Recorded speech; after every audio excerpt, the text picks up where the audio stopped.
Hello, Archie Dunlop here with Talking Astrology with Archie on Friday, March the 22nd, 2024. Today, Mars moves into Pisces, or it could be tomorrow. It depends on your time zone. If you are in the UK, Mars goes into Pisces just before midnight at 11:47 p.m. If you're in Paris or Berlin, then Mars will go into Pisces in the early hours of tomorrow, and Asia, Australia. Yeah, Mars in Pisces is something that's happening tomorrow. If you're in the Americas, by contrast, Mars goes into Pisces, say in Eastern time zone, New York, at 7:47 p.m. and if you're in Los Angeles, that would be at 4:47 p.m. So for most of the day, and perhaps all of the day, Mars is still in Aquarius. But I think in this video I want to consider the overall impact of Mars going into Pisces. It stays in Pisces for around 6 weeks. It goes into Aries, I think April the 30th. And that's the usual pattern with Mars. It stays 6 weeks in a sign, unless it's going very slow, so it's retrograde motion. But by and large, that's how we can conceive of Mars and how long it stays. Usually moves about 40 arc minutes a day. So in this video, I do want to consider some people who have the Mars in Pisces, and that's reflected in the thumbnail. Some of the people that you can see. So, for example, we've got K-pop star, or I'm afraid he died last year, Moonbin. He had Mars in Pisces. Everyone's favourite Canadian Prime Minister, Justin Trudeau, has Mars in Pisces. I know a lot of people watching this video are very supportive of Justin Trudeau and think he's the best Prime Minister that Canada's ever had.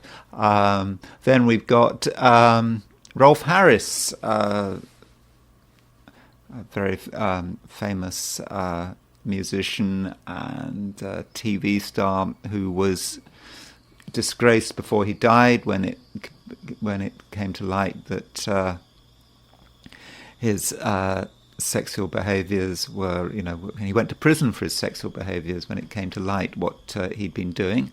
And as Jeffrey Epstein had Mars in Pisces, and Stockton Rush, the guy who had that company that was sending submarines to the bottom of the Atlantic to look at the Titanic, putting everyone at risk. And of course, last year we had the big implosion with his Ocean Gate submarine. And finally, Barry Humphries, Dame Edna, he had Mars in Pisces. There are a couple of other people who have Mars in Pisces who I will be talking about. But before I talk about Mars in Pisces, I want to look at the astrology and the I Ching for today, which is Friday, March the 22nd, 2024. So, okay, Mars in Pisces may not be an issue for many of us if we're not in the Americas. Okay, in the UK, last minutes of the day, Mars goes into Pisces. But if we're not in the Americas, Mars in Pisces is more something that's going to be happening tomorrow. But I'm certainly going to be considering it when I look at what's going on today, when I talk about the 12 signs. Another sign change happening today is that the moon is moving into Virgo. It moves into Virgo in London quite early in the morning, 7:42 a.m. So if you're in London, UK, Western Europe, moon is in Virgo for most of the day. As you go east, the moon will go into Virgo later and later. So if you're, I don't know, if you're in Australia, New Zealand, then the moon is not going to go into Virgo until this evening. If you're in India, then that's going to be sort of early afternoon. So it does depend on your time zone, but by and large, I'm treating today as if the moon is in Virgo. Then when the moon moves into Virgo, in fact, just before the moon goes into Virgo, because remember, Mars is changing sign. Mars is about to move into Pisces. So this is the position of the planets for noon New York today. So there's Mars at 29:45 Aquarius. So just before the moon moves into Virgo, it makes an opposition to Mars. So that's really the main aspect for today. Moon in Virgo, well, still in opposition to Mars. Okay, it may be past the opposition. It may be in a dissociate sign. You normally expect Mars in Aquarius to be given an opposition from Leo, but Moon will be in Virgo for a lot of the day. But I think we can definitely say that today the Moon is opposition Mars, and that's really the main aspect. There are not a lot of other important aspects going on today. In fact, I think that's it. Although we should remember that yesterday Venus was conjunct Saturn. So Venus conjunct Saturn is quite a heavy force. May, for many of us, make it quite difficult to express ourselves, and we have to be kind of more serious in the way we relate to other people. But this conjunction with Venus and Saturn, we're still going to be feeling it. It hasn't just gone just because it's not exact. Now, with the Moon in Virgo, it is a very different energy from Moon in Leo. So Moon in Leo is sort of about ourselves and how we try to perhaps get attention. We're very focused on who we are.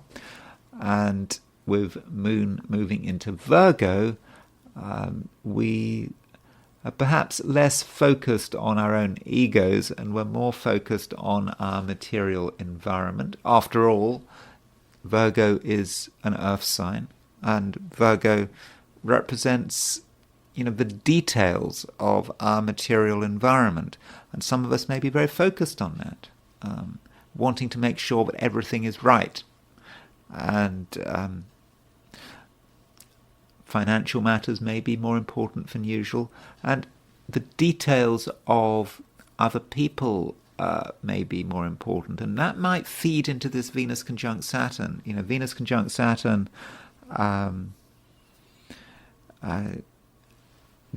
does present problems in many cases with relationships, perhaps because we're focusing not on the relationship itself, but on some extraneous detail. And Moon moving into Virgo is going to encourage that further. Not being able to fully relate to someone because we're considering some supposedly irrelevant detail about them, how they're dressed. It's like, you watching this video. Perhaps you're watching this video for the first time, and you haven't really sort of got into the content. Firstly, you're just looking at me, and you might not like what you see. You might not like the production of this video. You might not like the fact I haven't shaved for a couple of days, and you might just turn me off. That would be Venus. That would be Moon in Virgo, perhaps with Venus conjunct Saturn as well. It's appearances that matter. So we do have to be careful with that Moon in Virgo. But I think it should be useful if it's handled constructively, because the details do matter, and it's time to prepare, making sure that everything is in order. There are a couple of midpoints that I should point out. The Sun is making a semi-square to the Jupiter-Uranus midpoint. I think that could be quite useful. It's about the desire for freedom. I think we're all going to want freedom at some level. We might be in a situation that is really tedious, perhaps made even more tedious by the fact that the moon is now moved into Virgo, and we might be feeling, hold on, we don't have to be in this situation. There is actually a way of getting out. That can be a major relief. You don't have to be stuck in one place. You might feel that you don't have the resources to get out, but you do. And in many ways, it's a state of mind. And once you see the way out, there will be a great sense of relief. Also, Mercury is on the Venus-Mars midpoint. Venus-Mars, it's quite an attractive pairing. And Mercury is about the way we communicate. So we're able to communicate actually very effectively if we try, if we get the right words in. The words are always going to be very important. And we have to take into account the times in which we're living. And when I say the times in which we're living, I'm kind of being a bit dramatic there, the day in which we're living. People are attracted to certain things, to certain forms of communication. And the best way to communicate, to get people's attention, is to use very clear language that is highly structured, but at the same time is brief and to the point. We don't really have to say too much. Just say what we need to say, and I think we can present it very well, and we can draw people in through the things we say. And so I think there is definitely an opportunity there. Finally, another midpoint, Jupiter is still square the Mars-Pluto midpoint. This has been around for some time. There is Mars, there is Pluto. You can see the midpoint Mars-Pluto is sort of in the middle of Aquarius, and there's Jupiter squaring the Mars-Pluto midpoint. Mars-Pluto together is about the exercise of power, transforming things. And with Jupiter square Mars-Pluto, some of us, if we have the right opportunity, can cause dramatic change. We can get what we want. We might not care how much damage we cause in the process of getting what we want, so we do have to be careful. Do the means always justify the end? I don't know. But if you are using excessive power, do think it through before doing too much damage, and also watch out for other people who are desperate to get what they want. They could be dangerous. Finally, I wanted to quickly look at the heliocentric situation, looking at the universe from a perspective of the sun. When I say the universe, of course, I mean the solar system. So looking at the heliocentric picture, there we go. Looks a bit different. Just a reminder that when you're looking at the solar system from a perspective of the sun, there's no ascendant, there's no sun, because the sun is in the middle. Instead, we're looking at the Earth.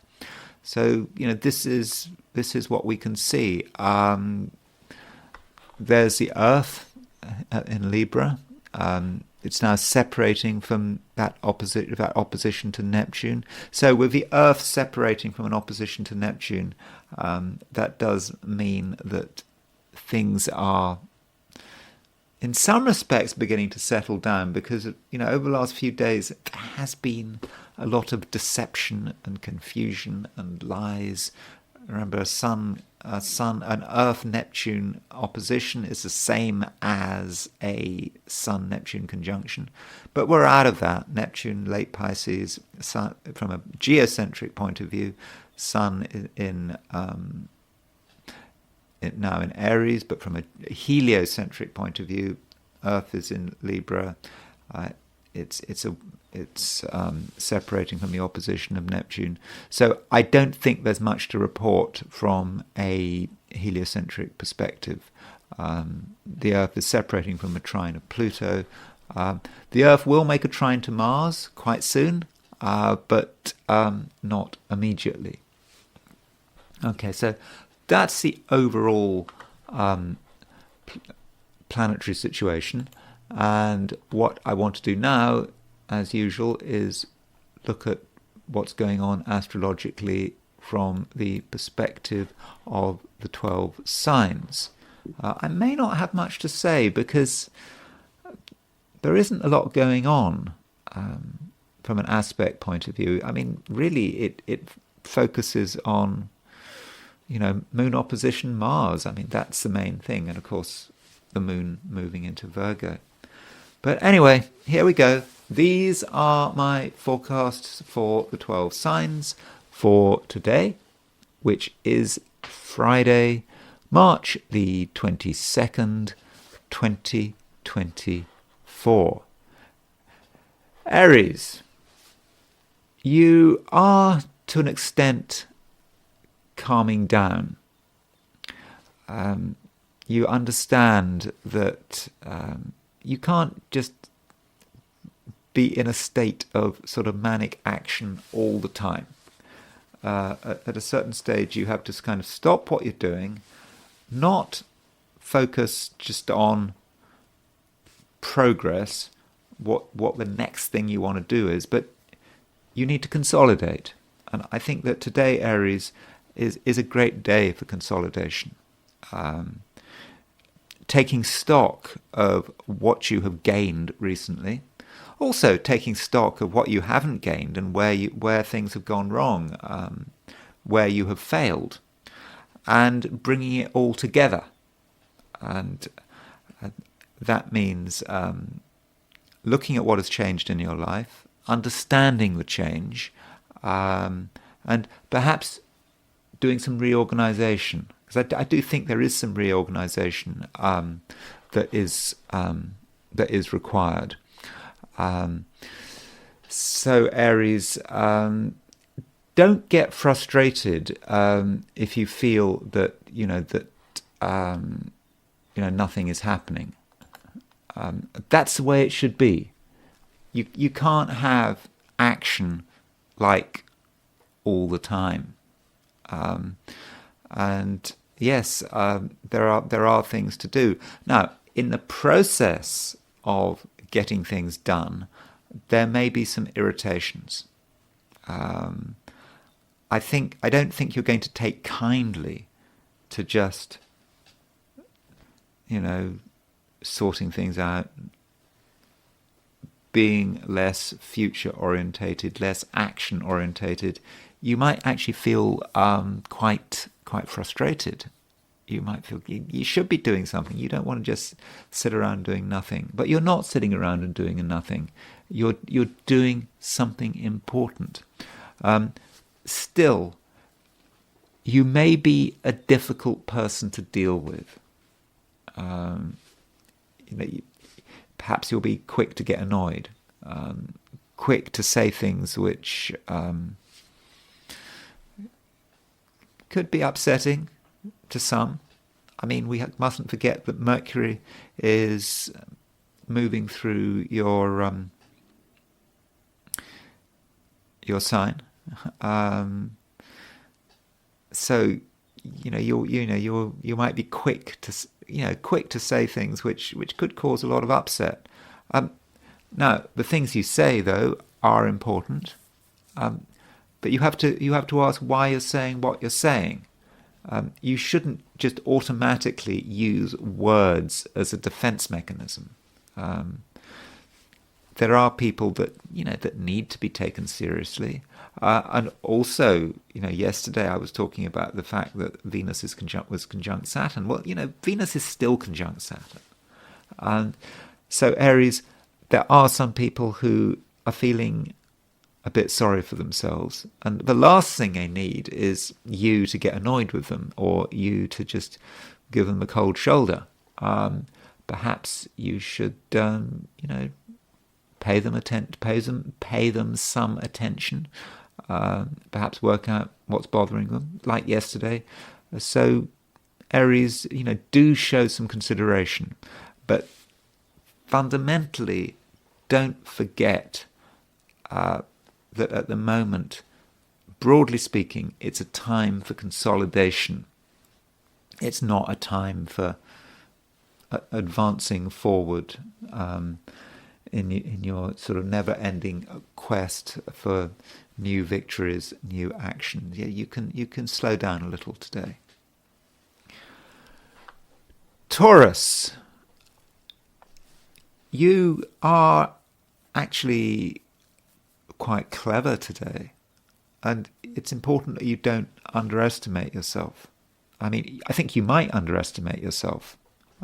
After all, Venus is still making a conjunction to Saturn, and Venus is your ruler, and so as a result of this conjunction to Saturn, you might feel that you can't fully express yourself, that no one's interested in what you have to say, and that indeed you can't be clever. Maybe even worry that you're not clever. Well, that would be ridiculous, because it's quite clear today, Taurus, that you have very distinct talents. Now, some of these talents may have got a bit rusty. You perhaps haven't used a set of skills for a few weeks, months, years. That may contribute to your sense of doubt, but now is the time to start practicing. At first, it might be hard work, but sooner or later, you're going to get into the swing of things, and it's not about trying to please other people. It really isn't. It's about doing things your way, and arguably, the less attention you get, the better, because when you're not doing things, in the spotlight, you're able to make solid progress. However, I do understand that there is a bit of pressure, and you have to ask, where is that coming from? What is undermining your confidence? It's possible, Taurus, that there is one particular person who is undermining your confidence. Maybe someone you respect. They could be older than you, or you might feel they're wiser than you. And yeah, their influence may not be helpful. So perhaps, Taurus, you need to create a bit of space there. It's also possible that if you sincerely do what you want to do, you might actually get direct resistance. Someone or some situation might sort of be directly telling you can't do it. You're not good enough. You mustn't do it. Again, you've got to resist this. And ideally, Taurus, what you will do is you will avoid conflict. So if you can do that, so much the better. Now, it's all very well me telling you that you should do what you like today, and that's true. I do think you should do what you like today, particularly if you're doing stuff which is of value. Yet, it is true that in certain situations you may be distracted.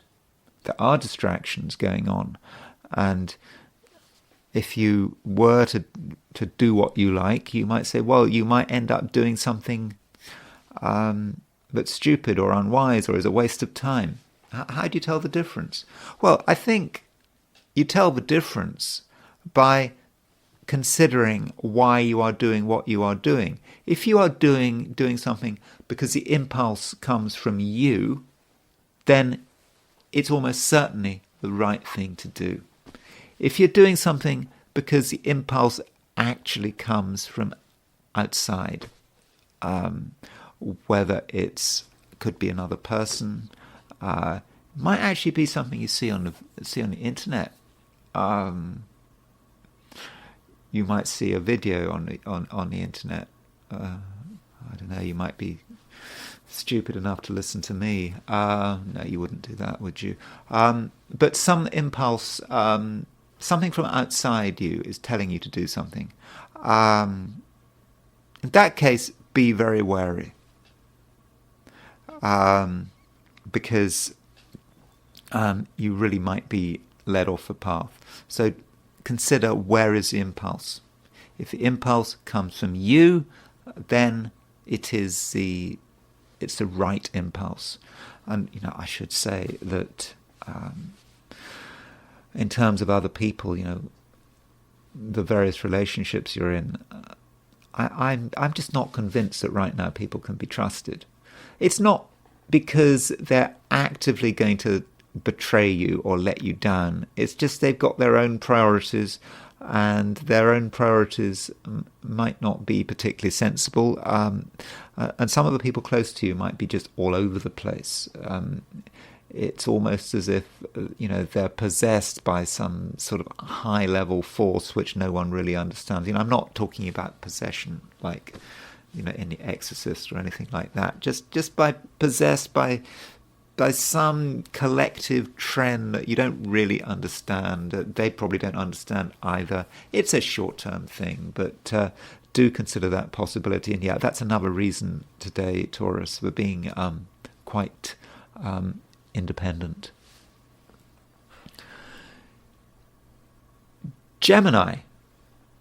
Geminis do like variety. It is important to them. But you can't have variety all the time. And there comes a point where you need to settle down a little. Okay, you don't have to settle down all the time, but sometimes it's just best to try to relax a bit. And I think that's today. That's something I would recommend. Don't feel that you have to do anything. Remember, the moon's moving into Virgo.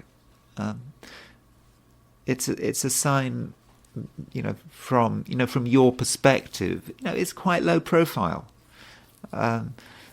It's about just perhaps being in one place or in two places and not feeling that you really have to go to lots of different places. I understand the impulse is there, but you'll be on best form, Gemini, when you are amongst familiar surroundings. You also need to consider your impact on other people. If you were to be out there in the world, doing your normal Gemini bit, you might create the wrong impression. That is really quite possible. What stuff are you going to be talking about? Some Geminis are going to be wanting to move in some quite strange areas, dwelling on things that really no one else wants to dwell on. For example, death and destruction. Yeah, Geminis are always interested in death and destruction. I mean, in a theoretical way. it's not they really want to get involved in death and destruction, but sometimes Geminis go on about something perhaps in the news or perhaps in history that is not very nice, but they want to talk about it. And so today that feature of Gemini is highlighted, and the things you say might not be to everyone's taste. So whatever your communications with people, you do have to be careful what you say. But that's not to say you can't be charismatic. You are, in a way, you're attractive in terms of what you say. Your words are appealing, but it's just that if people listen to you too much, you might suddenly say something that spoils everything. So perhaps the message there is not to talk too much. Think about what you're going to say. Appreciate that by saying the right things, you can really get people's support, and you can, increase your popularity even. Although really, it is a low-profile day. It's not a day when you should really be out there. And yes, say as little as possible. And in terms of what you're saying, you should be focusing on quality rather than quantity. And really, Gemini, that's it. It's not perhaps the day you were looking for, but I think you perhaps need to look after yourself, and you don't want to have too much of a good thing. Cancer. The moon is moving into Virgo, and in many cases this is a good thing. I mean, the moon is your ruler, moving into Virgo. This gives you a certain sense of security, and also it helps in terms of how you interact with the rest of the world. It facilitates good communication, good, careful communication, and I think that is to be welcomed. Unfortunately, just before the moon moves into Virgo, as it's moving through very late Leo, the moon makes an opposition to Mars. And I think that this Moon-Mars opposition may dominate the whole day. And this opposition may be about arguments. Perhaps it's a situation where you feel that a change is necessary, but other people have a different idea. They don't like anything you suggest. They'd prefer things to just stay where they are. And this might be the source of irritation, even if it's not about getting resistance about your ideas for change. It's just still arguments about something. And I'm not saying that the arguments are always going to be other people's fault. You yourself could be quite argumentative, and just the things you do, the things you say, even your body language could cause irritation. And think about your words. When the moon moves into Virgo, it's still making an opposition to Mars. That the influence of that Mars might in some ways be weakening, but moon in Virgo is all about details, focusing on little things. And perhaps Cancer, if you spend too much time focusing on little things, you could actually cause problems, arguments. people will, you might want to say something, criticize someone. You might think the criticism is completely harmless, you're just being helpful. But the response to your criticism may be quite extreme. So Cancer, I would be a bit careful in terms of your criticism. Don't criticize someone unless it is really necessary. So that is sort of a negative side of the day, this moon opposition Mars. But in general, as the moon moves into Virgo, I think you will feel more comfortable. You'll feel more in control of your broader environment. I think you'll function better at night rather than at day, rather than during the daylight. This is because, with the moon in Virgo, the moon rules the earth signs. So it is good that the moon is moving through Virgo. But the moon rules the earth signs by night. At least I'm using the rulership scheme suggested by William Lilly in his 17th century book, Christian Astrology.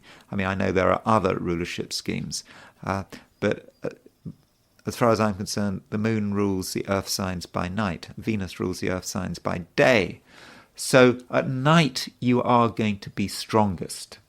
So when I say night, I mean night is dawn, is dusk to dawn. So perhaps if you've got something important to do, you should do it after dusk, if that's appropriate. I mean, it does depend on the situation, but it may not be practical to do something after dusk. But if possible, that's what you should be doing. For example, if you've got a message to deliver, or you want to say something to someone, or even if you just want to organize something, if possible, if it is important, try to wait until the sun has gone down. Looking at things from a perspective of relationships, I'm not convinced that from a relationship perspective it's going to be a great day. I know there are people to meet, people to talk to, but are you going to be able to form a strong relationship with one particular person? Are you going to find that one particular person is going to be incredibly good for you? I don't think so. And actually, towards the end of the day, you might realize that there is someone who is actually holding you back. And you might actually take the view that close relationships are not in your best interests short term, and that possibly you should really arrange things on your own. Leo, you want freedom today. You don't want to be held back.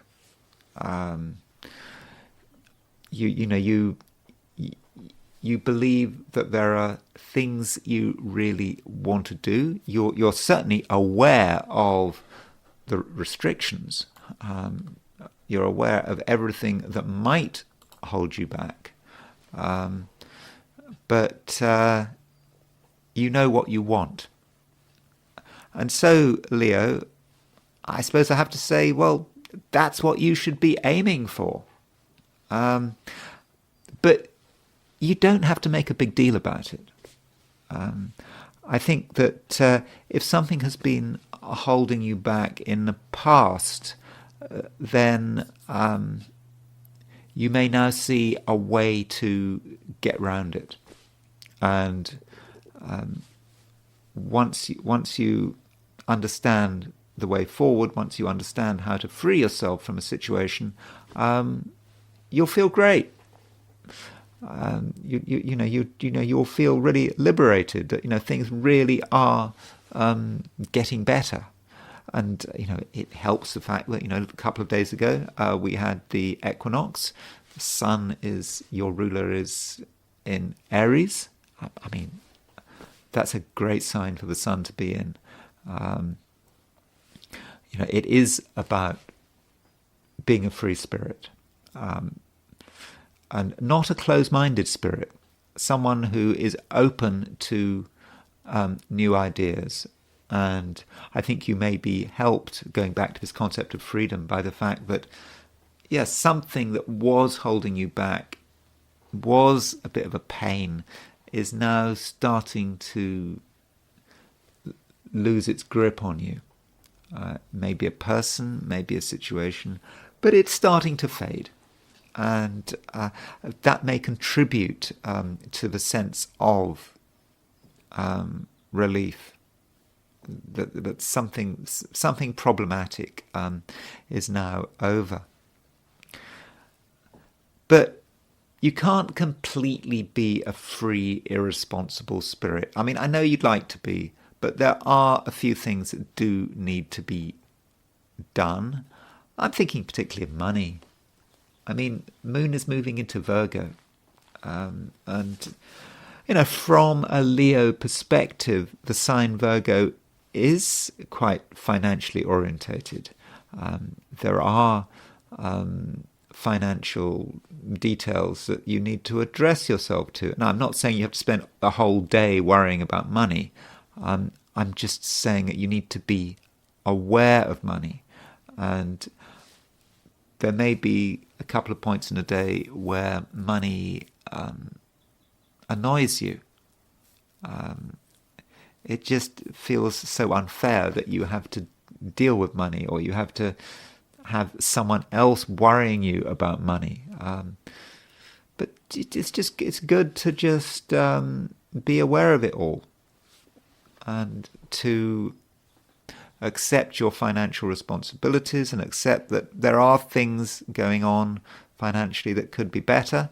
And I think you have a great opportunity to address things. Might not be what you want to do, but if you do put a bit of attention into sorting out your finances, I'm not saying your finances need to be sorted out, but they could be fine-tuned. But put a bit of energy into that direction, and I don't think that you'll be sorry. Virgo.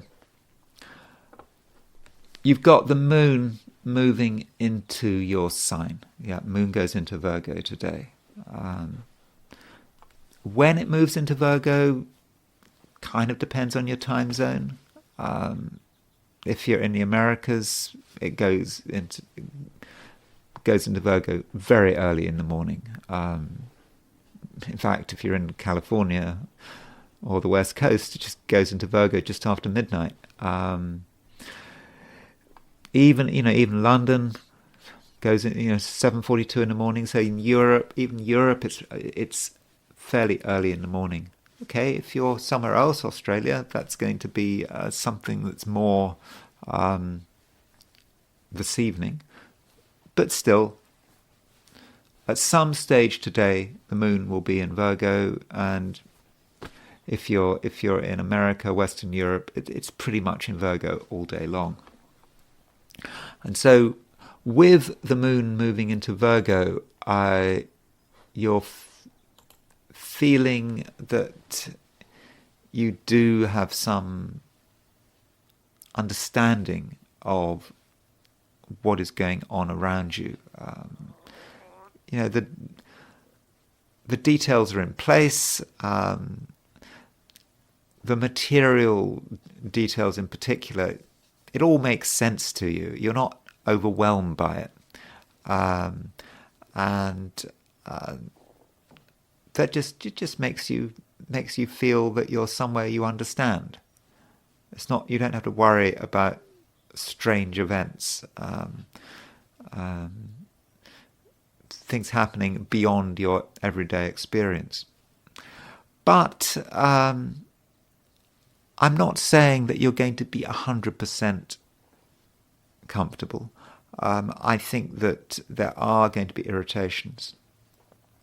I think any irritations you experience are going to be irritations which come from other people. Some people around you could be annoying. They could try to sort of disrupt the harmony. And, harmony is important.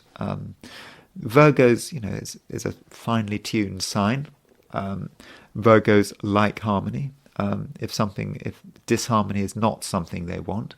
And so you have to consider who is upsetting things. And if someone is upsetting things, what do? You might want to confront someone head on. I'm not sure if I'd recommend that. Because if you do get into any confrontation, I don't think that you can guarantee that you'll get your way. You might have a situation where you either have to get involved in a continuous argument or you have to back down.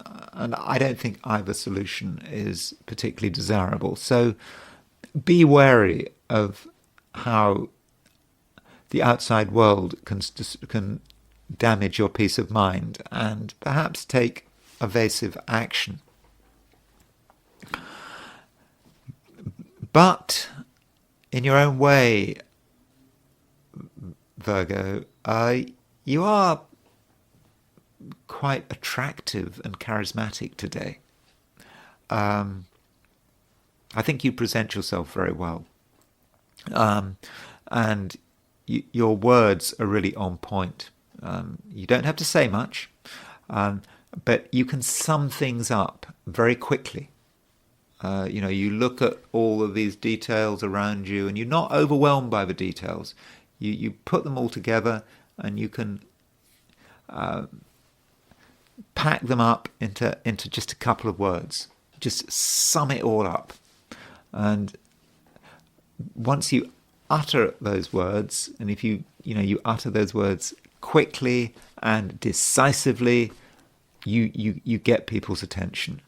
And they do realise that you know what you're talking about, and there's no need to explain yourself. In fact, Virgo, today, I don't think you should explain yourself. I mean, there's a temptation to explain yourself. I mean, stereotypically, you're a details person and you'd like to go into all the details, but no, it's not about details. I know the moon is in Virgo, and there's certainly a temptation to put a lot of energy in sort of fleshing out the details. That's not what it's about. It's right now for you, it's about summing everything up and just expressing it. And that's a way forward. Another warning, Virgo, be a little careful about negative thoughts. I mean, not every Virgo, but a few Virgos might find themselves having rather strange ideas, where you fundamentally start to consider the worst possible scenarios. And so whatever you're involved in, you might think, well, what if it goes wrong? What if it goes completely wrong? Could be a certain temptation in that direction. And it could also be reflected in what you say to other people. You might sound a bit, in certain situations, you might sound rather worried because you're being overly negative. It's always a good idea to be cautious. But I wouldn't take this negativity too far. Finally, looking at relationships, close relationships. I'm not sure that they can be entirely avoided. And we do have to remember that Mars is moving into Pisces. Now, depending on your time zone, the movement might not happen until tomorrow, but it's happening today or tomorrow. Mars is moving into Pisces, your opposite sign. And this is perhaps more of a note for the future. But with Mars moving into Pisces, and it does stay in Pisces, I think, until April the 30th. With Mars moving into Mars moving into Pisces, relationships could take up a lot of your time. But there's a warning that some relationships in the near future could be problematic. Mars can be quite an aggressive, assertive influence. Now, that might be that someone you know is about to become more assertive than usual. It might alternatively be that someone new is arriving on the scene, someone who has a high opinion of themselves, someone who likes to throw their weight around, but also someone who is a bit devious. That's Mars in Pisces. Mars in Pisces gets its way, but in a strange, unusual manner, not through direct confrontation, but through sort of going in a sort of sideways direction, but getting there in the end. So do be aware of that. And when you look at all the people around you, all the people that you have close contact with, ask yourself, how could these people undermine you? Are they already undermining you? I'm not saying they are. I'm saying this, through an abundance of caution, and just ask yourself how they could do this and how they might be able to do this in the near future, because between now and April the 30th, one or two people might undermine you if you're not careful. But I think if you're aware of what is going on, this is not a problem that should bother you. I think you'll be able to take evasive action. Libra. I think in many ways, Libra, you might need a bit of a break today. No harm in having a break. I'm not convinced, Libra, that there's anything that you absolutely have to do. And this is reflected by the fact that the moon is moving into Virgo. From a Libran perspective, Virgo is quite a low-profile sign, and if you were planning on doing anything important today, maybe you're thinking about something you really want to do. Yeah, it might be Friday, might be the end of a working week, but that's something you feel you want to do. But ask yourself, is it wise? I mean, maybe there really is something that needs to be done. Okay, in which case, of course, you've got to go and do it. But if it's optional, then I would suggest you postpone it or give it some more thought. Not least because I'm not convinced that your rationality is 100%. I think it might be more like 50% or even less. So your understanding of the world is not as good as it should be, and you may have some false assumptions. And if any action you take today is driven by false assumptions, then it's quite likely that that action is not going to work out. It could misfire. It could worsen misfire. It could be. It could actually cause real damage. So carefully consider your own rationality and motives, because I think there is some danger of making a mistake, and matters are not helped by the fact that Venus, your ruler, is still making a conjunction to Saturn. That Saturn could be something weighing you down, something preventing you from having the freedom that you would expect. You'd like to be free, but you're not. something weighing you down. And rather than just try to feel that you should escape from it, you should try to sort of look and see what it is. What is the problem? It may be easier than yesterday to work it out, because now there is a little bit of distance between you and whatever this thing weighing you down is. Yesterday it was right there, right in front of you. Today, Venus is starting to move away from the conjunction of Saturn, and because of that gap between Venus and Saturn, you do have a little bit of objectivity. So maybe you can start to see what is going on. Now, another thing happening today is that Mars is changing sign. It depends on your time zone when this sign change happens. It could be today, could be tomorrow.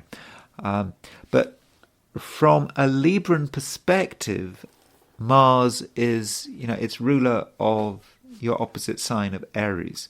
And so Mars may say a lot about other people. So if Mars is changing sign, you may start to see a change in some of the people you normally have to deal with. They may become perhaps less logical, less rational, and more emotional. And I don't know. I mean, there's nothing wrong with emotion, I suppose, but the way people express their emotions over the next, could be as long as the next 6 weeks. Remember, Mars will stay in Pisces until April the 30th. But the way people some people may express their emotions may not be helpful. It could be manipulative. But it doesn't seem to me to be particularly rational. And so you need to start really considering who you want to associate with. If you spend time with people who are heavily emotional, that might, weigh you down, especially if you don't know really why someone is behaving how they're behaving. I think, the problem is that people can be influenced by the weirdest things. What's going on in society, what's going on in the universe. But these high-level chaotic forces can bring themselves to bear on certain people, and some of these people. And do you really want to engage with all of that? So even though Mars might not change sign until tomorrow, you perhaps need to reconsider all the people you know, because some of them may be, more trouble than they're worth. And so I think you have a pretty good idea about who those people are. And so, yes, so maybe you should, pair your address book, or at least in the short term. Just keep a distance from certain people, maybe between now and the end of April. As you move into May, that's a different matter. It's a different world, and a lot of people are just going to return back to normal. Scorpio. Mars rules Scorpio. It's not Pluto. Mars rules Scorpio. And Mars is in the process of changing sign. This sign change could happen today, could happen tomorrow. If you're in the Americas, it happens today. If you're not in the Americas, it probably happens tomorrow, or at least right at the end of the day, the last minutes of the day. And that's important.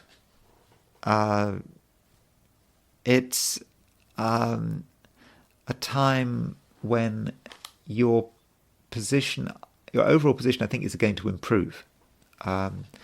Because Mars is moving from Aquarius into Pisces, and Mars actually works quite well in Pisces. I mean, Mars in Pisces does have a bit of a bad reputation, being slippery, being devious, being a bit weird. But one needs to remember that from a traditional perspective, at least from a perspective of William Lilly's Christian astrology, when he has a table of planetary dignities, he says that Mars rules the water signs. And water signs are Cancer, Scorpio and Pisces. So when Mars moves into Pisces, Mars is in its own element. And from a Scorpio perspective, that is good news. You're able to express yourself better and more confidently. Over the last 6 weeks or so, you've not always been that confident. You have been, I think, at times very wary of the world. You might have felt that not everyone could be trusted, that if you were to be too much of an extrovert, something might go wrong. But now, with Mars moving into Pisces, I think you're becoming more confident. It feels like, the world around you fits. And I think it helps that, on an emotional level, you will sort of understand, you'll have a better understanding of what's happening around you. And at the same time, your creative abilities are going to improve with Mars moving into Pisces. So that is certainly something to look forward to. And, particularly your ability to be imaginative and artistic and also flexible. Flexibility is important for a Scorpio because, Scorpio is a fixed sign. Fixed signs don't really like change. You make a decision and you stick with it. But sometimes change is necessary, and that can be a bit of a problem. And with Mars, when Mars was in Aquarius, Aquarius is a fixed sign, it was very difficult for you to make changes, difficult even to see things from another person's point of view. But this is changing. Mars is moving into Pisces. You're going to be better able to handle change. And at the same time, this flexibility is going to have a favourable impact on your artistic and creative abilities. I mean, in many respects, artistic and creative abilities are about being able to take what the universe is telling you, to take all of these sort of inspirations coming into your soul and to be able to work with them. And, perhaps, with Mars in Aquarius, you were just too rigid to be able to work with the universal energies. But now, with Mars about to move into Pisces, or moving into Pisces, depending on your time zone, you're better able to respond constructively to whatever you're picking up. And I think that is going to make you a more creative and a more interesting person. Yet, I should point out that, right now, specifically today, maybe tomorrow as well, you are picking up on some very strange stuff. It's like the cosmos telling you its plans at a level that's not intellectual, it's just raw emotion. It feels like emotion, but it's not emotion because it's higher than emotion. But you can feel something. You can feel big forces out there. This is not personal. This is nothing to worry about. It's like you are privy to information that the cosmos is telling you. You may not understand this information immediately. As I said, it's not something that you can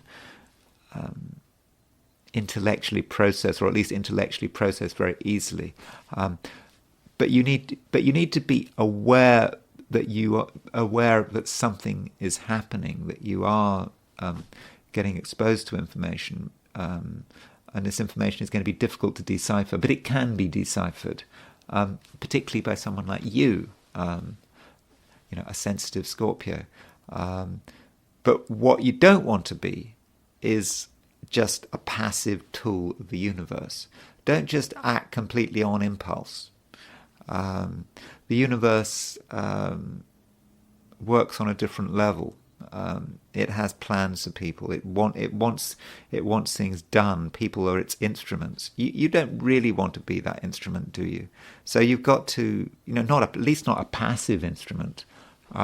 So if you have strange thoughts, strange ideas, don't act on them straight away. Try and work them through, and try to understand what you're being told. I don't want to over-dramatize it. I'm not talking about possession. I'm not saying anything bad is going to happen. I'm just saying it's interesting. And it's something that you should take on board. And I think it's something that you should try to benefit from. Sagittarius. At the moment, Sagittarius, you are actually becoming a little more ambitious. That is because the moon is moving into Virgo, and from a Sagittarian perspective, Virgo is quite a high-profile sign, and so when the moon moves into Virgo, you want to be out there. You want to interact with the world, but the trouble with interacting with the wider world is that as soon as you start to move from what is personal to what is collective, society, you have to start to take on board society's rules. If you want to completely ignore society's rules and completely do things your way, then you're better off just staying exactly where you are. That's where you have maximum independence. Is when you're not doing anything, when you stay at home.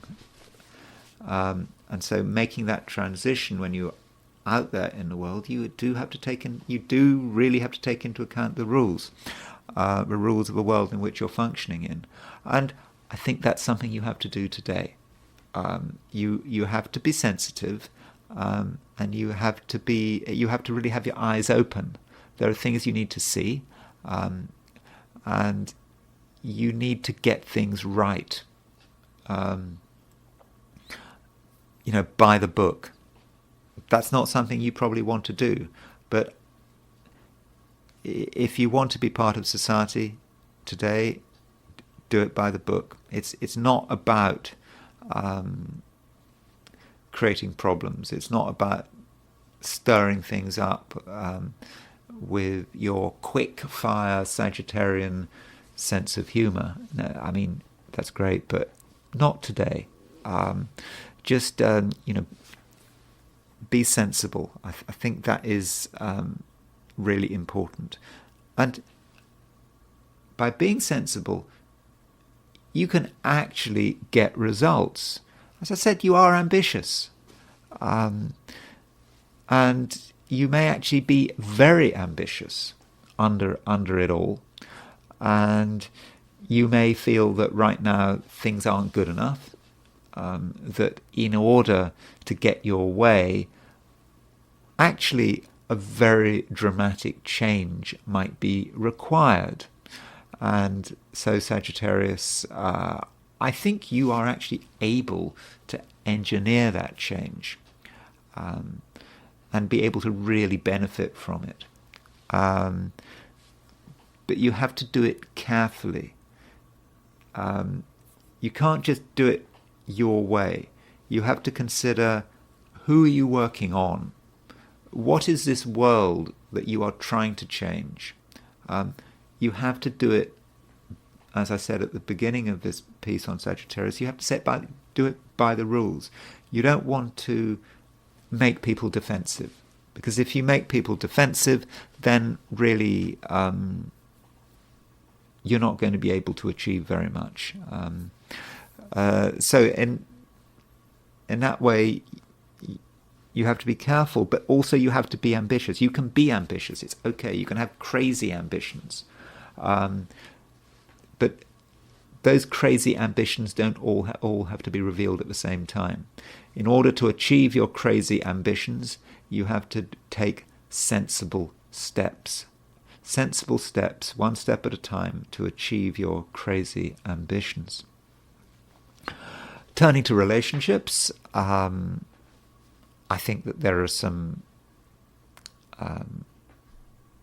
attractive, charismatic people around you. Maybe, I don't know, maybe your partner or someone you spend all your time with, maybe they're particularly attractive and charismatic at the moment. And I think that, that's something you will notice, and I think that you can certainly benefit from another person's company. But don't be put off by what another person says, because some of the people around you may have some strange ideas in the sense of ideas that sound really quite negative, quite distressingly negative. Thinking about how bad things can get. There's nothing wrong, I suppose, with being excessively negative. We have to be aware of how bad, of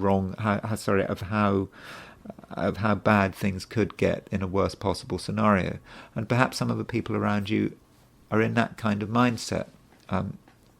They are dwelling excessively on the negative side of things. And that doesn't mean you should exclude them. I think you should engage with them. Engage with that negativity. Work it through. Perhaps you can explain to someone that they're exaggerating. Or, you can question what they're saying. You can question the factual basis of their negativity. And just concentrate on the facts. One doesn't want to be over-optimistic, but at the same time, one doesn't want to be overly negative. And perhaps in your own way, you can bring certain people down to earth. Capricorn, you're starting to see the world in a slightly different way.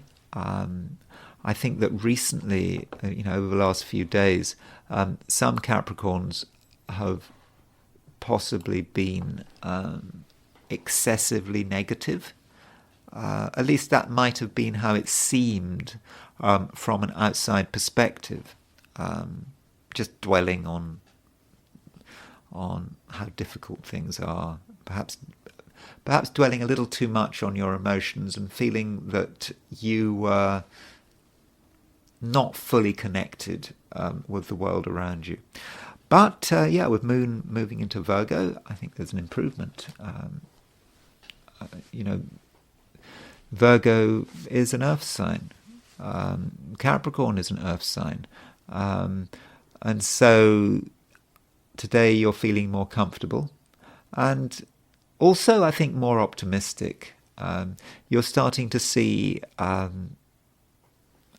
possibilities, and you're helped by the conjunction between Venus and Saturn, which was yesterday. So yesterday, Venus made an exact conjunction between Saturn, and as I said to you yesterday, that for you, this Venus-Saturn conjunction isn't actually isn't actually a bad thing, because you are Saturn, and Venus, which is exalted in Pisces, is making the conjunction to Saturn. So Venus is a force for good.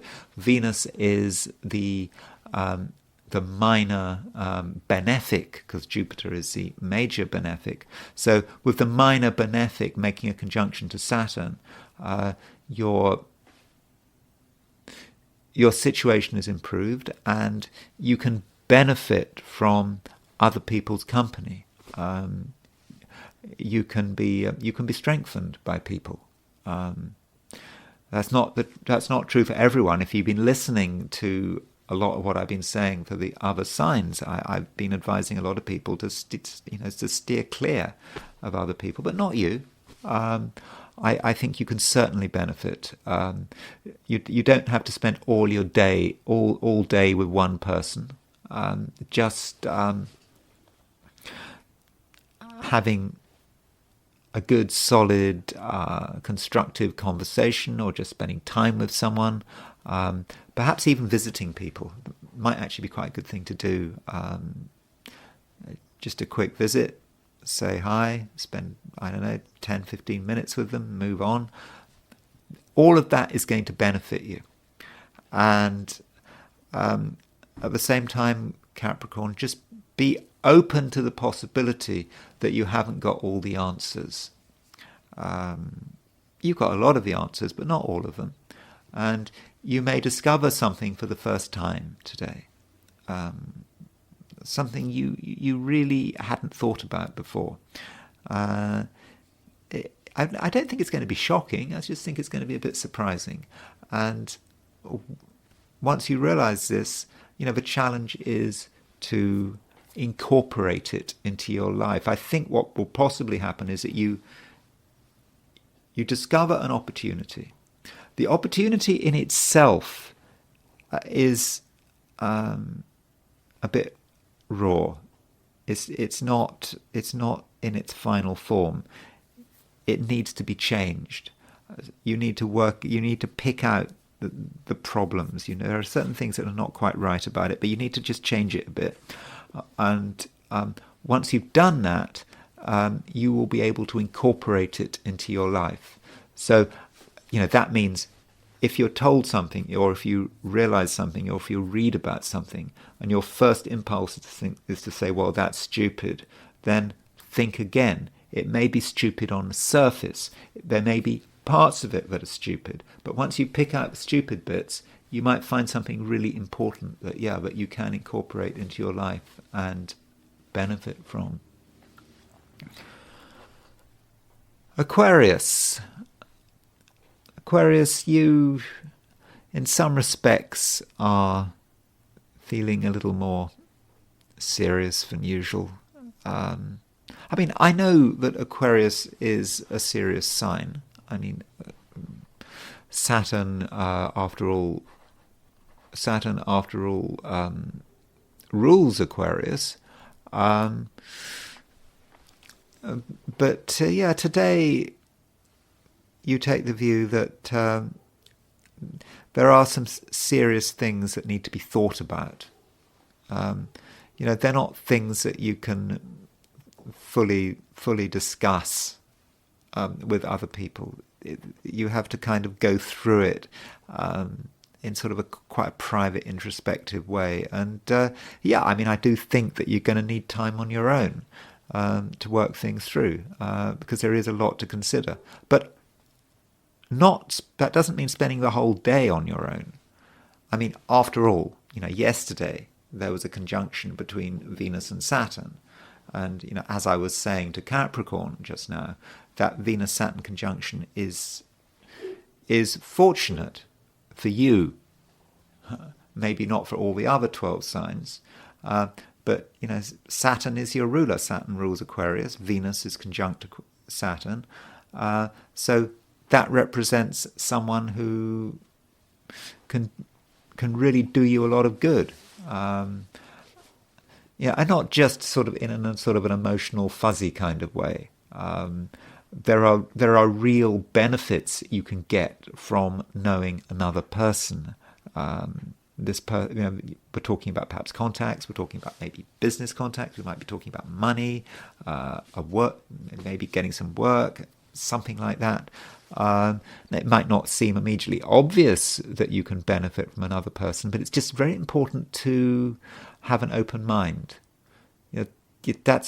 That's always the case. I think it's particularly important, if you happen to be running your own business, or if you're self-employed. It's often so easy, isn't it, to just come across someone and think they are of no use at all. They're not someone they're just a waste of your time. But you must always have an open mind. Someone you thought was not going to be helpful at all could represent a pleasant surprise. In terms of relationships, the people close to you are quite excitable right now. They have a sense of their own freedom. They really, really value their freedom. And as an Aquarius, that's certainly something you should respect. Although some Aquarians can be control freaks. I mean, Saturn does rule Aquarius. And remember I said that there's Venus conjunct Saturn. We could see Venus as representing another person, and Saturn representing you, and Saturn representing a controlling influence. So I think you do have a certain temptation. There is a certain temptation, Aquarius, to try to control people today, particularly if, like people like partners, close, people very close to you. That is a temptation that you need to resist, because, as I've just said, people really want their freedom right now. It's important to them. Now, you might have questions about that freedom. Should people really be allowed to do whatever they want? And of course, in an ultimate sense, the answer is no. If people do what they want, they could certainly get themselves into trouble. And if you think that someone is about to get themselves into trouble, sure, you've got to do something about it, but you've got to get the balance right. You have to show other people the same respect in terms of respecting their desire for freedom as you expect them to show you. Aquarius is a freedom-loving sign, and so if you're a freedom-loving sign, you should respect other people's need for freedom as well as your own need for freedom. Pisces. Moon is changing sign. Moon is moving into Virgo, which is your opposite sign. So whenever Moon moves into Virgo, it can be a time when Pisceans are forced to consider other people and how other people can have an influence on their lives. You might like to be in control, especially now. With Saturn has been in Pisces since the last 10 months. Control is important, but with Moon moving into Virgo, you do need to spend a little bit of time listening. See what people have to say, and maybe people are trying to influence you. And you might not want to be influenced. It's not always bad to be influenced by someone. It depends how and why someone is trying to influence you. So in that sense, I think that you need to be quite open-minded. But while all this is going on, Mars is starting to move into your sign. It may move into your sign today, late afternoon, evening, if you're in the Americas. But but if you're not in the Americas, it'll be something that's happening tomorrow. But you can feel it. You can feel that something is moving into your sign, and and as this sign change happens, and this is especially the case this afternoon if you're in the Americas, this evening if you're in the Americas, it's a feeling of being more assertive, wanting to express yourself in your own way and wanting to be in control. Though in the process there could be some irritation. Mars is quite an angry energy. So with Mars moving into Pisces, you may become more angry, and you might not take kindly to people, crossing your boundaries, and you might not want to listen to people.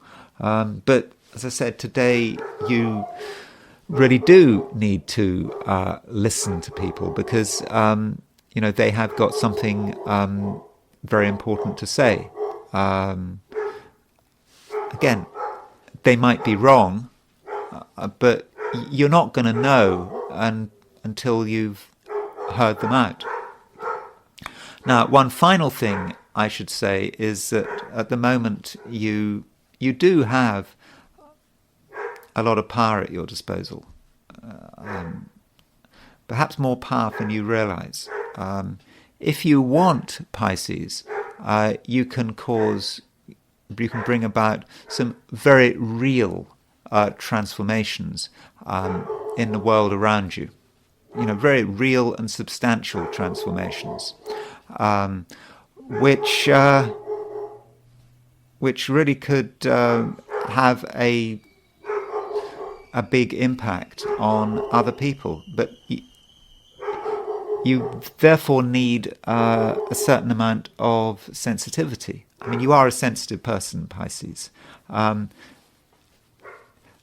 If you get your way, you could end up causing a lot of damage. Now, maybe you need to get your way, and yes, maybe people have to accept the fact that you must get your way. But there is a cost, and maybe there's a way of mitigating that cost. You will have to look at the overall situation. But yeah, you do want your way, and you do want to be heard. Like my dog. Did you hear my dog? I don't know. Our dog was getting annoyed about something. Apologies for the interruption. Okay, so that is my forecast for the 12 signs. So what I want to do is look at today from the perspective of the I Ching. So what I did was I asked the question, what is Friday going to be like for those watching the I Ching segment of this video? And the first hexagram I got was hexagram number 57, which is the gentle. This hexagram is about finding out what is wrong. I mean, at least that can be what it's about. So there's something we want to do. We'd like to get going on it as soon as possible. But we're also aware that things are not entirely right. And we have to actually find out what actually the problem is. We need to seek out the problem. So we mustn't be too indecisive about it. We've got to be very proactive. We've got to say, okay, we've got to look at everything that might be going wrong and really find out what it is. But we have to get the balance right. You see, if we spend too much time trying to work out what is wrong, we might never get anywhere. We just spend all our time thinking, worrying, and in the end, absolutely nothing happens. And by thinking too much, we're brought to a standstill. And it may be that we just feel that there are these sort of powers out there which are simply just too much for us, and we really can't get anything done. And so danger here is that we do really come to a standstill, and we keep beating our head against a brick wall, and we just keep trying to find out what the solution is. And it may be that part of the solution is we look for all these problems out there in the world, but maybe the problem is actually within us.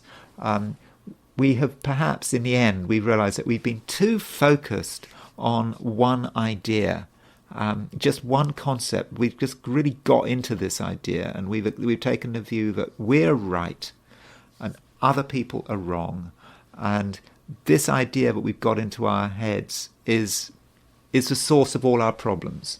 And perhaps by accepting that other people were right all along, we can start to move things along. And this moves us to the next hexagram, which is hexagram number 3, which is difficulty at the beginning. So in a way, it's quite an optimistic hexagram because it says difficulty at the beginning. It doesn't say difficulty through and through. And it sort of builds on from the previous hexagram. So yes, of course there are difficulties at the beginning. We're trying to sort ourselves out. And how do we do this? How do we resolve these difficulties? Well, the hint was given in the previous hexagram. We perhaps need to, by accepting that we haven't got all the answers, that we need to accept that perhaps other people know more than us. And with the difficulty at the beginning, we can engage outside assistance. I think that is possibly quite important. And yes, things are hard work to begin with, but as we engage outside assistance, we get stronger. And in the end, we get past the block, and we get to where we want to go. So it's a bit tough, these two hexagrams, the gentle moving to difficulty at the beginning. But if we're persistent, but not overly persistent, we can't spend ages and ages and ages trying to work out what is wrong, particularly if what is wrong is right in front of us. It just might be our attitude. Once we've had that attitude change, things will start moving, we'll get the help we need, and we will get results. It's now time to move back to the astrology and to consider what it means for Mars to be in Pisces. Now, Mars is actually quite strong in Pisces. That is because Mars rules the water signs. The water signs are, Cancer, Scorpio, and Pisces. And so, when Mars is in the water signs, it works well. So, if you've got Mars in Pisces, or someone who's got Mars in Pisces, that's not a bad place for the Mars to be in. Okay, it's not, all things being equal, as good as Mars being in, say, Scorpio, which is where it rules, or in Capricorn, which is a sign of its exaltation. But if it's not in its own sign, or it's in its own exaltation, then all things being equal, being in a water sign is pretty good. Of course, Mars in Scorpio has both. Mars is in a water sign, and it's also in its own element, or in the jargon, it's in its own triplicity. And so, from a theoretical perspective, if we think what it means to have Mars in Pisces, we might think that Mars in Pisces is quite indirect. It doesn't address problems head on. It sort of takes a kind of sideways approach. It's not a very noisy place for Mars. Mars is in Pisces, and Pisces is one of the mute signs because fish don't make any noise, or supposedly. Likewise, scorpions don't make a noise, and crabs don't make a noise. So the other three signs. So it doesn't noisily get its way. It quietly gets its way. Other people don't notice it, and it perhaps likes to try to avoid a conflict. That might be one thing. Another thing about Mars in Pisces, because Mars is a mutable sign. Pisces is a mutable sign. It doesn't get to the point. It sort of changes direction at the last moment, and it sort of perhaps gets its way through subterfuge. That's some ideas about Mars in Pisces from a theoretical perspective. And what I wanted to do now was look at Mars in Pisces in terms of a few horoscopes. Now, here's a horoscope of someone you may not have heard of. I hadn't heard of him until last year. His name is Moonbin. I did a video on Moonbin I think April of last year. I was trying to work out what to say. I just started my channel, and I came across Moonbin, and he was a Korean pop. He was a Korean pop star who had just died. He was obviously very young. I think he was 25 when he died. I think I had viewers he'd committed suicide. I thought, I'll say something about him. I didn't expect anyone to be interested in what I had to say. But over the last nearly a year, I've looked at people's comments, and a lot of people were really interested in Moonbin. A lot of people were really upset that Moonbin died, and he had a big fan base. People have asked me to look at his chart again, and so I suppose I am looking at his chart again.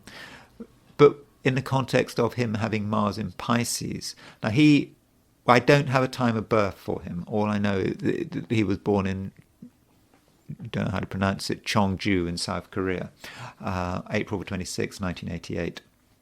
Sorry, 1998. So he has Mars at the beginning of Pisces. And so you could see Mars in Pisces as sort of the bright lights. How does he assert himself? He asserts himself as someone who is, involved in sort of popular culture. From the very beginning, he has been groomed to be a star. I think he started his training, I think in fifth grade or something. He was, and there's this. It's very systematic the way things work in Korea. I don't really know much about it myself, anything about it myself, to be honest. But this is the standard career of a K-pop star. They're chosen. They work up through the system, and he was was regarded as being very attractive. He was a male model, singer, dancer, and that's all. All of this is very Mars in Pisces stuff. Mars in Pisces. Mars is in a water sign. The sensitivity to what's going on around him, being able to fit in to whatever that vibe is going on in South Korea, so he's able to be that star. And I suppose the fluidity that you would need to be a singer and a dancer and to be all things to all people, and I suppose with his energy, I suppose he's having to adapt a lot, constantly adapt to different people, to different pressures. bit of a problem here. We do notice, though, that his Mars is conjunct the South Node. Now, I know it's 10 degrees off for Mars. Mars is conjunct the South Node, but hint there that he may be being pulled in the wrong direction. Yes, it's very easy for him to fit in, to do things other people's way, Mars in Pisces, but his whole assertiveness may be just undermined there. And conjunct South Node, it could start to become a bit of a problem for him. And you will notice, and I think this may have a big role in terms of his suicide, in terms of, I think he committed suicide, that Mars is making a semi-square to Saturn. So as I've said, that Mars-Saturn semi-square can be about the death pair. It can be about incredible frustration, feeling he can't do anything. He's feeling trapped. And I think feeling trapped is probably a big role here. It's a big thing going on for Moonbin. You can imagine Moonbin, this K-pop star, having his life controlled. His life has been controlled since he was in 5th grade. Maybe earlier, I don't know. And something has to give. I think he was saying he was ill or something, and he missed some performances beforehand. He was supposedly getting back into it, and then he killed himself. And I think we can see that in terms of Mars semi-square Saturn. Mars in Pisces, having to assert himself in whatever way people thought, being all things to all people. This is someone's Sun in Aquarius. He's quite independent-minded. Sun in Aquarius conjunct Uranus, but this mill of K-pop perhaps has just destroyed him, and hence that Mars semi-square Saturn. So that's an example of how Mars in Pisces might have been working. I suspect that some of you listening to me know more about him than me, because I know that some people, for some people he's really important, and perhaps we should think more about the pressures which led to his death. And I should also point out his Moonbin's solar arc directions. These are the solar arc directions for when he died. So his solar arc directed sun was at 1 degrees 30 Pisces, which had just crossed his Mars and was sort of just crossed a semi-square to his Saturn. So in a way, that represents the pressure. Though I don't have his time of birth, it almost seems like the pressure was starting to subside. The sun was starting to move away. The solar arc directed sun was starting to move away from an conjunction to his Mars, but still, for whatever reason, he couldn't deal with it, and he apparently committed suicide. Someone else with Mars conjunct Mars in Pisces is Justin Trudeau, Prime Minister of Canada. He has Mars in Pisces. His Mars in Pisces is actually conjunct Skeet, which is a fixed star connected with disasters, shipwrecks. I know his critics would say that Canada is a shipwreck, but I don't know. I don't really know much about Canada. That he has pushed Canada onto the rocks. I know that's what some people think. But Mars in Pisces is, in his case, for a politician, is probably a clever and perhaps slippery operator. I mean, remember, Mars is a male planet. Justin Trudeau, being a man, it's owned. It's his Mars, and he is perhaps able to shift with the Canadian people, or at least with enough Canadian people to win him elections. And perhaps he is quite good at being, all things to all people. being able to form sufficient alliances to get by. But Mars is about anger, it's about aggression, it's about the armed forces. Here is this supposedly young, liberal, progressive, I suppose he's not quite so young anymore, progressive prime minister, Mars in Pisces, pushing everything he's got into this war with Ukraine, for example. I understand that there's a relatively large Ukrainian minority in Ukraine that may be having to push him into this war with Ukraine, but that might be part of how his Mars in Pisces is working. Note also that his Mars in Pisces is opposition Pluto. Now this is a reminder, you can't just look at a planet in its sign and just say Mars in Pisces is that. You've got to look at where it is in the chart. Mars in the 8th house in Pisces is someone who is not entirely open and honest, perhaps, about the way they are asserting themselves, and is using power behind people's backs. That is a way of working, and that Mars is opposition Pluto. So, despite appearances, he is into power, and that Mars is also he's got Saturn Pluto trine, and that Mars is feeding onto that Saturn Pluto trine. So there we can see something of how Trudeau's Mars is working. You may not like Trudeau, but I think that that Mars somehow seems to be working quite well up to a point. Soon enough, I think over the next year or two, Saturn will be conjunct that Mars. It's transiting Saturn. In fact, I believe I was reminded by a commenter. I think she's a Canadian commenter.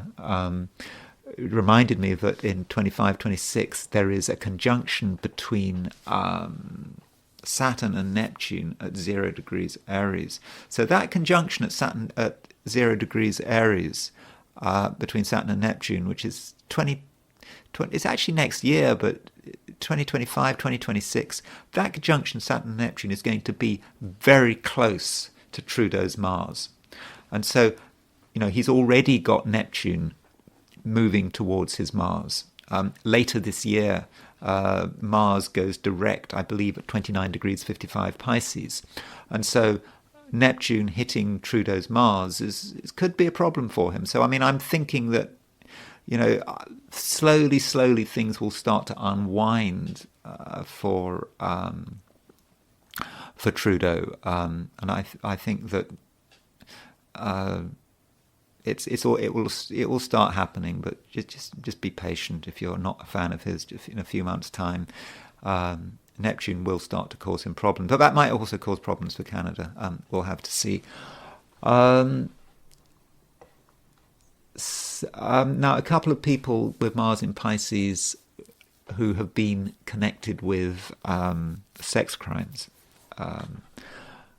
Jeffrey Epstein has had Mars in Pisces. Mars in Pisces, in certain situations, can throw its energy into stuff which is completely dubious and immoral. And it's like Mars in Pisces in certain cases, can have all sorts of fantasies. Pisces can be about fantasies. Mars in Pisces, I suppose, can be about sexual fantasies, especially if that Mars is conjunct Venus, like with Jeffrey Epstein. That Mars goes all over the place and knows no limits. Pisces is not a place which knows limits. It's a tide. So he just follows that Mars in Pisces, Sure, he was very charismatic. He was able to bring many rich and famous people into his web, most prominently would be, of course, Prince Andrew. But there's his Mars in Pisces. Of course, Andrew was a Pisces, is a Pisces. At least has his sun in Pisces. So that might be Mars in Pisces at its worst, representing sexuality, and representing sexuality kind of getting twisted and distorted in terms of his sexual behavior. Another one, someone else whose career ended in disgrace was Rolf Harris. So Rolf Harris was, this Australian, where he was everything. He was an artist, singer, performer. I mean, speaking from a perspective of the UK, it was just a completely major shock for everyone in Britain when it was revealed that he had these he had this past that we didn't know about, and ended up in prison because of his sexual activity. I don't want to go into details because I didn't look up the details before this video, so I just you probably know it anyway. But it was a major shock. He was considered to be a really nice, charitable person. He had videos about animal charity. I think he had stuff about animal charities. He visited hospitals. He was seen to be an all-in-all nice person. I suppose the issue is if someone is all-in-all a really, really nice person, then there's got to be something wrong. And maybe that's how we read it. And yes, he had Mars in Pisces. Perhaps we didn't see the Mars in Pisces. Okay, the Mars in Pisces is about artistic talent, as we saw with Moonbin. It's very versatile. So there's certainly a positive side to that. And that Mars in Pisces is square Jupiter in Gemini. Again, very versatile, having a lot of energy. He was a talented artist, painted a portrait of the Queen. Talented musician, talented TV presenter. Mars in Pisces. So Mars in Pisces does have a connection with television and the performing arts and music. And square Jupiter, it has no limits. But Mars in Pisces, as we saw with Jeffrey Epstein, can also represent sexuality. And that Mars square Jupiter, it had no limits. And it was also, because it's in Pisces, it can be a bit secretive. We don't really see it all. Perhaps what we see is this enthusiastic man with Sun conjunct Uranus in Aries, that Sun sextile Jupiter. That's what we see. Perhaps we don't see the Mars in Pisces. Another Australian who has Mars in Pisces is Barry Humphries. So Barry Humphries was a sort of comedian and impersonator. He has his famous persona where there was Dame Edna. There's a picture. I think if you can't see it very well on the thumbnail top right. That's Dame Edna. So he was. You could say he was an effective drag artist, and Dame Edna became really a person in her own right. People think not just of Barry Humphries, but Dame Edna. There's another of his personalities. What's it? Celeste Patterson. What was he? Cultural attaché to the Court of St. James. So we're seeing Mars in Pisces there in another way. We're seeing Mars in Pisces being effective in terms of the performing arts, and Mars in Pisces is about being able to change, being this person and that person, and because it's an immutable sign, and it's helped by the fact that it's conjunct Mercury, but being able to change. And if that time is right, it's also Mars rising. The ascendant he's got Pisces rising, so that's how he occurs to the world around him. He's able to change, be different people in different situations, and change his wardrobe and be someone completely different. That's Mars in Pisces. But Mars in Pisces is opposition Neptune. Now, you could say that in his case, Mars and Neptune, by the way, is a really difficult aspect. And in the 70s, he had serious alcohol problems. I think alcohol problems were so bad that it could have killed him. But he got over it, abstained, became a non-drinker, and he was able to get over it. But that's Mars opposition Neptune was a danger. And so he represented perhaps a way of how you can transform an aspect, Mars opposition Neptune. There is the downside, which is the alcoholism, but then the upside is his work as a performer and being able to become different people and be effective and in the end lead a good life. I think he was 89 when he died, so he led a full life, and unlike some people, he died with everyone respecting him. So that would seem to be a life well led and seem to be quite a constructive use of Mars in Pisces, although we do see the possible danger with alcohol, Mars in Pisces, especially when it's opposition Neptune. Now that is a point. You don't just say Mars in Pisces, oh, we've got problems with alcohol. You look at something else. You need to look at something else in the chart, like Mars opposition Neptune. One final person I want to look at. The Pisces can be associated with the sea. And here we have Stockton Rush. Stockton Rush, he was this one man who had this, this company, Ocean Gate, had these submarine trips to visit the Titanic. I'm not going to talk about his chart in detail, but just the point that he had Mars in Pisces. So you could, if you have Mars in Pisces, quite literally put your energy into the sea. And he has Mars in Pisces, trine Neptune, the planet of the sea, in Scorpio. And I suppose he was living that out. Mars was sort of opposition Pluto, but he was sort of living out that Mars in Pisces, trine Neptune. It's just unfortunate that he took a lot of people to their deaths with him. But Mars in Pisces can literally be putting one's energy into the sea and not coming out. He's still at the bottom of the sea as far as I know. Or did they bring him up? I don't know. So that's Mars in Pisces. I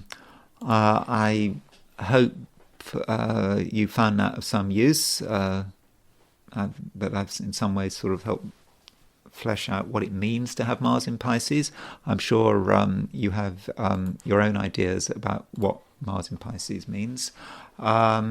But yeah, I hope you found that video useful, and if you did enjoy the video, and I would be very grateful if you were to like this video, and if you're not subscribed, I would of course be grateful if you were to subscribe, and if you want to buy me a coffee, there is a link in the description. So thanks again for listening to me, and I will talk to you again tomorrow.